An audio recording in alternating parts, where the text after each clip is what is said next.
Minister గారి election, ఇది parliamentary election. ఇది మన దేశం కొరకు మేము చూస్తున్నాం, మన పిల్లల భవిష్యత్ కొరకు చూస్తున్నాం. మోడీ గారు చేసిన గొప్ప కార్యాలు, ఆయన ఒక విశ్వ గురువు లాగా ఎకనామిక్ డెవలప్మెంట్ కానీ, డిఫెన్స్ అండ్ మ్యానుఫ్యాక్చరింగ్ కానీ, గ్లోబల్ డిప్లొమసీ, కోవిడ్ అప్పుడు ఇవన్నీ చూస్తే మళ్ళా రామా టెంపుల్ ఎవరు 5000 yearsలో ఎవరు సాధించలేదు, తను మన కొరకు మన ప్రజల కొరకు చేశారు. అండ్ అదే పనులో అందరినీ తీసుకుపోతున్నారు. అది అంతర్దయ అని 400 million people పావర్టీ నుంచి తీసుకొచ్చారంటే అది ఎంత పెద్ద గొప్పది. ఇది ఊర్లలో పోతే అమ్మా ఎవరికో ఓటేస్తారమ్మా అని అడిగితే ఆ మోడీ బియ్యం ఇచ్చేటైనా, సో అలా అందరు హార్ట్లలో పడిపోయింది. సో మనం కూడా మన అర్బన్ మిత్రులకు అందరికీ ఇది ఒకటే రిక్వెస్ట్ చేస్తున్నా, అందరు తప్పకుండా May 13 రోజు వచ్చి ఓట్ చేయాలి. ఓట్ చేసినప్పుడు మంచిగా మన ఫ్యూచర్కు ఏది మంచిది, మన పిల్లలకు ఏది మంచిది, ఏ లీడర్ని ఎన్నుకుంటున్నాం.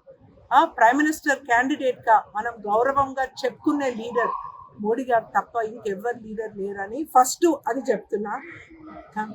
మళ్ళా కొండ విశ్వేశ్వరరెడ్డి వైఫ్గా తప్పకుండా ఆయన ఒక గొప్ప వ్యక్తి అని చెప్పుకోవచ్చు, ఒక మచ్చలేని నాయక అందరు చెప్తారు. అండ్ ముఖ్యంగా ఆయనకు సేవ చేయాలని చాలా ఆ సేవ భావన ఉంది. తను బిజినెస్ వదులుకొని ఇన్నేళ్ళగా, మొన్న నేను ఒక స్లమ్లోకి వెళ్ళాను. ఆ స్లమ్లో వాళ్ళు అంటున్నారు, మేము మీ పార్టీ కాదు కానీ వ్యక్తిగతంగా కొండ విశ్వేశ్వరరెడ్డికి వేస్తాము, మేము చూసినాం ఆయన చేసిన కార్యాలు. సో ప్రతి ఒక్కరికి ఒక స్టోరీ. సో నేను ఇంకో మాట కూడా చెప్తా అందరికీ, ఎవ్రీ భార్య వాళ్ళ హస్బెండ్తోని కొంచెం ఏదైనా ఇష్యూలా అప్సెట్ ఉంటారు, కానీ నేను ఇప్పుడు ప్రచారంలోకి పోయి ఆయన గురించి పబ్లిక్ నుంచి నేను ఎన్నో నేర్చుకుంటున్నాను, ఆయన చేసిన మంచి కార్యాలు. సో అందుకే మా ఫ్యామిలీ అందరికీ దాదాపు ఒక 65 members ఫ్యామిలీ మెంబర్స్ అందరు పోతున్నాం. ఇప్పుడు అందరితో తిరిగినప్పుడు మన బీజేపీ కార్యకర్తలు కూడా ఫ్యామిలీ లాగా అయిపోతున్నారు. సో అండ్ ఇంకా కమ్యూనిటీ వాళ్ళు. సో ఇది మన ఇండియన్ సొసైటీని కలిసినందుకు నాకు ఒక మంచి అవకాశం అని అనిపిస్తుంది.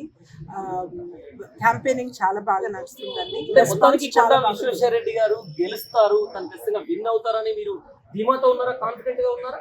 డెఫినెట్లీ కాన్ఫిడెంట్ ఉన్నామండి. కొండ విశ్వేశ్వరరెడ్డి గారు మీరు 1 lakh కోటి కొండ విశ్వేశ్వరరెడ్డి గెలుస్తుంది 100%. రైట్. ఆయన సతీమణిగా మీరు కొండ విశ్వేశ్వరరెడ్డిని సూటిగా ఒక ప్రశ్న అడుగుతాను. ఆయన వైఫ్ గా మీరు చెప్పండి, కొండ విశ్వేశ్వరరెడ్డిని ఎందుకు గెలిపించాలి అని అంటే ఏం చెప్తారు? ఇది ప్రజల కొరకు మంచిది, ప్రజాసేవ కొరకు, మన దేశం కొరకు, మన పిల్లలకు లైఫ్ లో ఏం చూస్తామండి, అన్ని ఒక లెవెల్ తర్వాత ఇంకా you don't need any more. Food is there, clothes are there, you don't need any more. ఒక ఐడియలిస్టిక్ గా who is an example to tell your children. ఇవాళ సొసైటీలో చాలా మంది వేరే వేరే రకంగా ఉన్నారు. ఒక మంచి వ్యక్తి ఒక ఎగ్జాంపుల్గా, ఒక ఐడియల్గా, ఒక లీడర్గా నిలబడితే వాళ్ళకు చూపిస్తాను we need ideals in a life. మేము చిన్నగా ఉన్నప్పుడు ఎంతో మంది Mahatma Gandhi, Mother Teresa, so many good leaders we had. మా మామగారు జస్టిస్ కొండా మాధవ్ రెడ్డి అట్లా చూపించుకోవచ్చు. He's honest, he's good, he's capable. But ఇవాళ రేపు ఎక్కువ పేపర్లలో చదువుతుంటే, మీ న్యూస్ ఛానళ్ళలో చూస్తుంటే అన్ని నెగిటివ్ న్యూసే అనిపిస్తుంది. సో మంచి వాళ్ళని కాపాడుకోవాలి, అందుకే నేను చేస్తున్నా క్యాంపెయిన్. రైట్, థ్యాంక్ యూ అండి.